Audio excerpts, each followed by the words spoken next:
name's Dylan Mobbs. I'm currently playing under 17 at Venezia in Italy in the northeastern region, and I'm a right winger or a striker.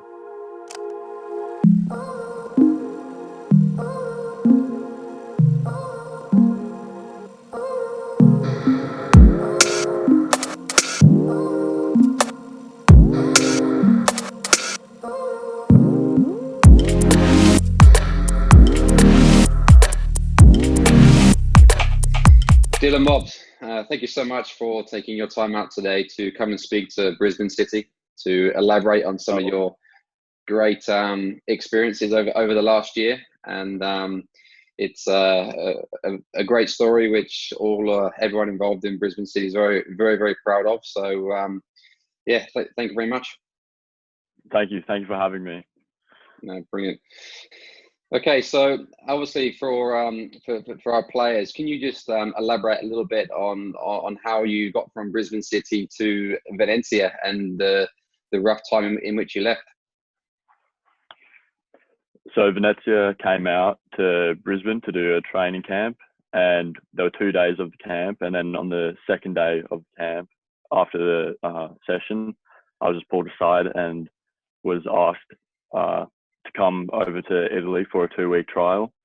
And it was all in about a week and a half, 2 weeks from being told to arriving in Italy and starting pre-season with the squad, and then going away with the squad for a pre-season tour, and then coming back, continuing the training camps and playing in tournaments.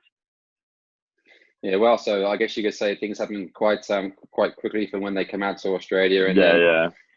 by the time you get over there. Yeah, well, from the session to in Brisbane to starting in Italy was in less than a month, less than 3 weeks even. Wow. Tell us about some of the emotions that you experienced over that month, because it would have been a bit of a whirlwind. Yeah, well, when I first found out, it was the best feeling ever. I was so happy. It's everything that I'd worked towards, just trying to get an opportunity to play football in Europe, and I thought it would be a lot easier than it was. And then going away from my parents for the first week, that was very difficult, but I managed to just push through and just keep my head focused on just playing football and making the most of the opportunity that I was given. Brilliant. So can you elaborate a little bit on I guess how the contract offer unfolded? So obviously they saw you over here in Brisbane and you flew over for some training and some tours. Can you elaborate a little bit more on how they officially decided to sign it, and what was the feeling when you got to sign your first contract? So when I went over there, like I said, the first week was just a retreat with the team at some facility in more central Italy. And I went away for a week with them, and then came back. And my dad had come back from the UK from that week when I was away, and he was talking with the director of the youth academy and the translator. And whilst I was training, they basically just said to my dad that they wanted to keep me at the club. And after the training session, my dad told me, and it was just the happiest feeling. I just couldn't control how happy I was. I had tears in my eyes. It was amazing. Yeah. Oh, it's a great story, and I guess it's a huge contrast to playing here in Australia. You one minute you're playing in Brisbane, the next you're playing in Italy. When you first joined, can you discuss some of the initial challenges or some of the differences that you experienced in making that move? First of all, there was like obviously the language barrier, and I thought there'd be more English than there was, but in the football it was pretty much 100% Italian, and that was it. So I had to try to learn as much Italian as I could for football as quickly as I could. And then also when there's the new player coming in, there's the boys, they kind of have their groups, whatever. It was hard to fit in with anyone at the start, especially not speaking the language well. So I had to adjust to that. And that was pretty difficult at the start. But after the time, I was just accepted into the team more. That's And it was a really good environment after that. That's a really good question, because I think that any new player going into a club or into a team, there's always that period of transition. So how long did it take for the boys to kind of how long did it take for the boys to kind of take you under their wing? And I guess what were some of the things that the club done for you to help you adjust in that? It took maybe a month and a half or so. I just had to, I guess, almost prove myself to the players that I thought I was a good player even. And I was put into Italian lessons by the club as well. So that was a massive help. And then also living with the boys at the first opportunity that I was given, that also helped a lot. So I guess you picked up Italian quite quickly when you put in that sort of environment. Yeah. When it's just no one around speaking English, you just kind of have to. Using Google Translate a lot at the start and just trying to read off that. That was the most important thing, I think, learning the language as quick as I could. And I guess for our players here, what are some of the differences and challenges when you were faced with training on the pitch, the differences in games and some of the great teams that you played against? Can you elaborate a bit more on that? I think it's really been the biggest difference is like when you step on the pitch, no one is your friend really, and they all want to just if you're the same position, it doesn't matter if you're friends off the pitch. They just want to not see you do badly, but they just want to just make sure you're not better than them in every way possible in training. Because if you have maybe one bad session a week, then you're not getting in that starting squad for the weekend, and that's really like the bar that's set with all the teams that we've played, really. And I guess how did you overcome that? I mean, obviously that's it's no right or wrong, but it's a big difference from football here in Australia to a certain degree. So what's how did you mentally adapt for that? Well, I was just thinking when I step on that pitch, I've got to just give everything I can, make sure I don't leave anything out there, so that if I do come back after training, there's not a part of me thinking after, oh, I should have done this better, I could have done that, whatever. Just make sure everything on point, just give it 110% each training. And I guess sticking with things on the pitch, when it's one environment to have in training, sorry, but then there's also when it comes to the games, some of the teams that you played against are very high caliber. Can you talk through some of the game type experiences that you've had in the players and the teams that you played against, and how that's also a little bit different? Well, obviously the standard is a lot higher playing against boys that are playing for their national teams and they're training with the first team, and on the game day when it counts, if they can put in a good performance, they might be getting the call up to play in the youth side, train with the first team. Where like when we play a lot of the Serie A clubs playing against boys, that maybe 5 of the boys in that group will be training with the first team each during the week, and that's just a massive standard. You got to like look to that and just have the mentality. You can't be scared of that, and you just have to just give it your all.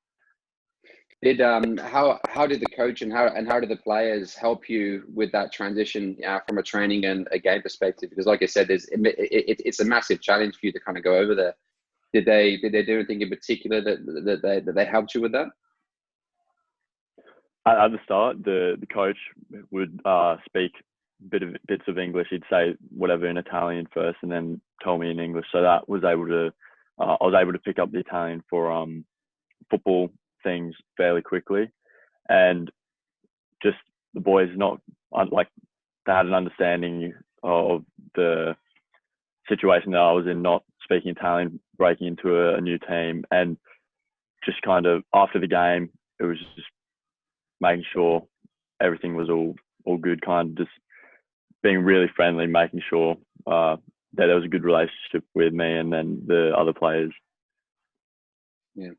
And some of the protocols in and around the games. So can you discuss, I guess you could say, some pre-game activities and kind of post-game activities that you experienced over in Italy and within the club?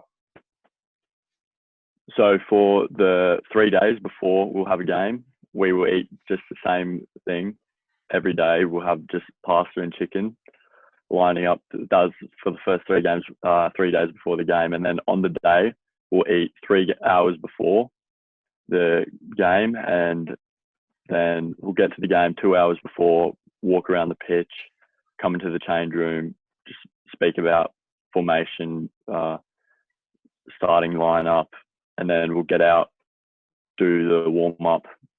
From that point on, it's pretty much the same as in Australia. Just get out, do the warm up, and then play the game. But it's just really, I hadn't experienced anything like it, with even micromanagement up to the food 3 days before, what we're eating and all that.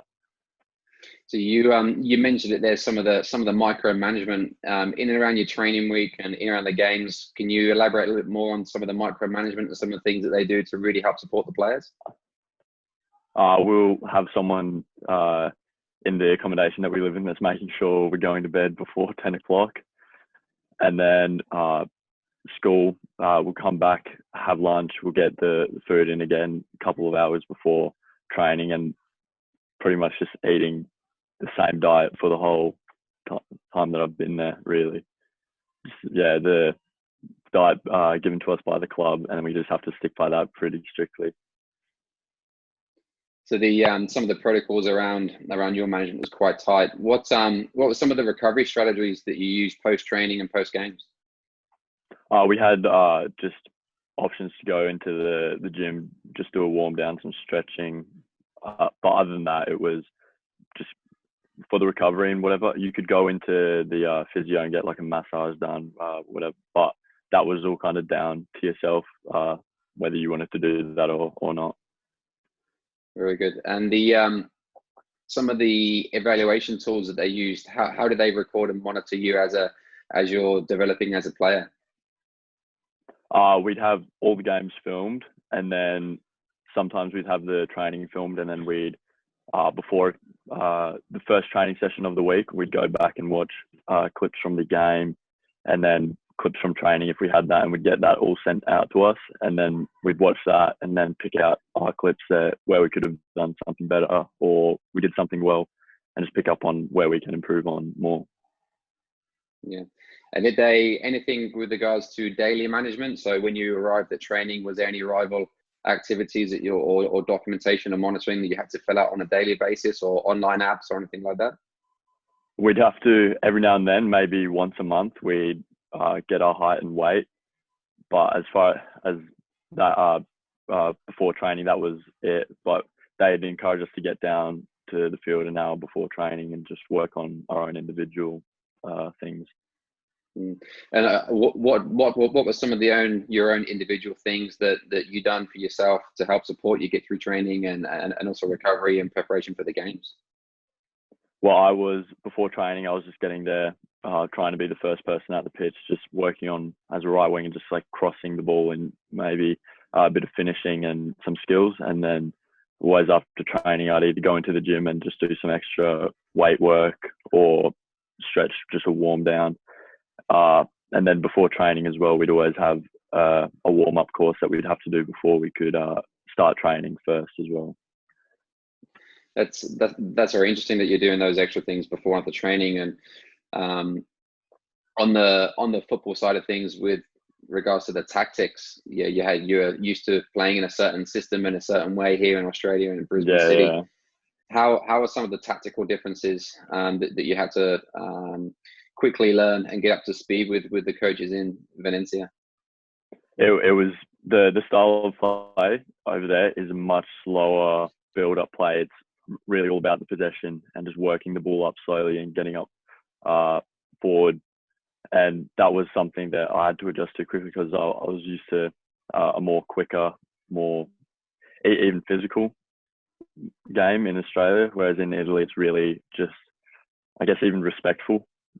No pulling of the shirts, any of that. So I wasn't used to that, but it was just really heavily based on possession instead of just trying to find the killer pass and put teams on the back foot. Very good. And the obviously you've been over there this season. What's have you got a highlight or some of amazing moment of memory for you? I think making my official debut against Inter Milan, that was amazing. I've been looking forward to that for ages. And then also in pre-season, we're playing just a few tournament games, and I scored in my debut for that as well. So that was a massive highlight, and that actually really helped me get in with the boys for scoring a goal in my first game. They had more of a belief in me, I guess, even. Brilliant. And how's some of the links between your team and then the first team? What are some of the things that the club do to ensure that there's engagement between all of the age groups, but then also the first team as well? They try to. So the first team have their 2 pitches at the facility that they train on, and they're right next to where the youth team and then every other team trains. So the first team players, they're always wandering around the facilities and whatever. And we're told every time we see, it doesn't matter if we know the person or not, we've got to say hello to them, give them a handshake or whatever. So that just creates a good, friendly environment around through the whole club. Yeah, okay. And the obviously now you've come back to Australia for the time being. What are some of the things that you're doing on a daily basis to help keep yourself fit and maintain your mental and physical condition at this moment in time? Coming back, trying to do 2 sessions a day, or 1 or 2 sessions a day, getting one every day of football, and then a run or gym work in the afternoons. Just trying to make sure that when football starts up again, I'm ready and ahead of everyone who might not have the opportunity to be as free as we are in Australia, even. Yeah, fantastic. And how have the club engaged with you over this moment in time? Have they sent you programs, or how are they communicating with you? Yeah, so every week we'll get a fitness program that we have to follow, and then on either the Saturday or the Sunday we'll have a group call on Skype or Zoom for half an hour or so, just keeping in touch with everyone. Yeah, fantastic. And how have you dealt with being away from your family for that period of time? How have you managed that? Have they come over and spent some time with you? Yeah, so I went over first with my dad, and he was there for, I think it was about 3 weeks, and then he left, and the first period of time was maybe 8 or so weeks there. It was very difficult, but then mum and dad both came out in September or so, and for a week or 2, and it just kind of split up the time from when I signed to Christmas into 2 blocks. So I was able to just looking forward to seeing mum and dad in the September holidays in Australia, and then another little bit of time and I'll be back for Christmas. And then once I came back for Christmas and went back to Italy, I was all familiar with the boys and whatever. So that by that point, it was, I guess, more of a home than it was before. Very good. Last couple of questions. What's your plans now? Obviously, you've come back to Australia. What's the messaging from the club? What's your plans going forward? Well, just continuing to work hard and hoping that I can secure a new contract with the club. And my goal is to be playing football in Europe again for next season, because I don't want to lose that opportunity. I'll just do everything that I can really to make sure that happens. Fantastic. And for our young aspiring players here at Brisbane City, what pieces of advice can you give them to give themselves the best opportunity to play, or get an opportunity to play football at the highest level? Something that I wish I did when I was younger was actually just make sure I was doing more than just the training, where that's just going out on your own, just an hour, kick around on your free day, whatever. Just working on the basics, ball mastery sort of stuff is so important. That sort of stuff you can tell when you're older makes a big difference in the play. So just working on your own whilst everyone might be playing PlayStation, whatever, you've just got to have that mentality to want to be better than everyone else. The Mobs, thank you so much for your time. You and your family Thanks are always so much welcome. for having me. You're always welcome down at Brisbane City. In the short term here, if you need anything, please reach out. But really appreciate your time this afternoon. Sorry. Thank you for having me.